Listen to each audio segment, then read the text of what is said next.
Sir আপনাদের দুজনের mobile আমার কাছে জমা দিতে হইব। কি কইছো আরেকবার কওছে? বলছি স্যার আপনাদের দুজনের মোবাইল আমার কাছে জমা দিতে হইব। তুমি কে? স্যার আমি এই রেস্টুরেন্টের ওয়েটার। আর আমরা? আপনারা হচ্ছেন আমাদের রেস্টুরেন্টের গেস্ট। তাহলে তোমার সাহস কিভাবে হয় আমাদের দুইজনের ফোন জমা চাওয়ার? এই বেটা, এটা কি পরীক্ষার হল রে যে তোর কাছে মোবাইল জমা দিতে হইব? স্যার আপনারা যেরকমটা ভাবতেছেন বিষয়টা তেমন না, এটা আমাদের রেস্টুরেন্টের নিয়ম। রেস্টুরেন্টে নিজের টাকা খাইতেছি, ফোন জমা দেওয়া আবার কিসের নিয়ম? এই মোবাইলের দাম জানোস তো 2 বছর ইনকাম। স্যার আপনি আমার অযথায় মারলেন। তোরে অযথায় মারছে, আমরা তোর কাছে মোবাইল জমা দেই, পরে তুই মোবাইল নিয়ে বলে যাইতি গা। রেস্টুরেন্টের ভিতরে ঢুকিয়া এই দান্দামি কবে থেকে শুরু করছস? ডাক দে তোর রেস্টুরেন্টের মালিক রে। খারে রইছিস কি লেগে যা। বস আমাদের উপরে দুজন গেস্ট আসছে, উনাদের কাছে মোবাইল চাইছি পরে আমাকে তাপ্পর মারছে। কি বলো? তোমাকে থাপ্পড় মারছে কেন? তুমি কোনাদেরকে সুন্দর মতন বুঝায় বলো নাই যে এটা আমাদের রেস্টুরেন্টের নিয়ম? আমি উনাদেরকে বুঝাই বলছি, বুঝানোর পরও উনারা আমাকে অনেক কথা শোনাইছে, আর আপনাকে বলছি উপরে যাইতে। আসো তো দেখি। এক্সকিউজ মি স্যার, আপনাদের কাছে ফোন জমা চাওতে নাকি আপনারা আমার স্টাফকে থাপ্পড় মারছেন?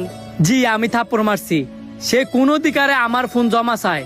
স্যার অধিকার না, এটা হচ্ছে আমার রেস্টুরেন্টের নিয়ম। এটা আবার কেমন নিয়ম?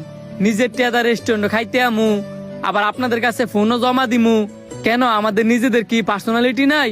আমার খাবার সাথে সেলফি তুলমু, ভিডিও করমু? স্যার ফোন জমা নেওয়া মানে এই না যে ফোন নিয়ে সে এখান থেকে চলে যাবে। আপনারা যতক্ষণ আছেন সে আপনাদের ফোন নিয়ে এখানেই দাঁড়ায় থাকবে। আপনাদের ভিডিও করতে হয়, ছবি তুলতে হয়, সেই করে দিবে। এমন নিয়ম বাপ জীবনও শুনি নাই। আমরা সেলফি আমরাই তুলতাম পারি। স্যার আপনারা বিষয়টা বুঝতেছেন না। তাইলে আপনি বিষয়টা বোঝায় বলেন। স্যার আপনার রেস্টুরেন্টে আসেন কিসের জন্য? নিজেদের মধ্যে ভালো একটু সময় পার করার জন্য, তাই না? এখন আপনারা দুইজন যদি মোবাইল নিয়ে ব্যস্ত থাকেন তো নিজেদের মধ্যে কি সময়টা পার করবেন? রেস্টুরেন্টে আসছেন, ভালো মন্দ খাবার খাবেন, ওইখানে যদি আপনারা ফোন নিয়েই পড়ে থাকেন তো কি খাবার খাইতেছেন, কি স্বাদ পাইতেছেন কিছুই তো বুঝবেন না। খাবারের স্বাদ পাইতে হলে খাবার খাইতে হবে মন দিয়া। বর্তমানে এমন একটা যুগে এসে পড়ছি, মানুষ যেখানেই বসুক না কেন, যার সাথেই বসুক না কেন, সবাই ওই ফোনটা নিয়েই ব্যস্ত থাকে। তাই আমি একটু আলাদাভাবে ভাবলাম, মানুষ তো রেস্টুরেন্টে অল্প সময়ের জন্য আসে, ওই সময়টুকু যদি আমি ওনাদের কাছ থেকে ফোনগুলো জমা নিয়ে নেই তাহলে ওনারা নিজেরা নিজেদের মধ্যে ভালো একটা সময় কাটাতে পারবে। স্যার এখন আপনিই বলেন, আমি যে উদ্যোগটা নিছি এটা কি খারাপ? আপনি যে উদ্যোগটা নিছে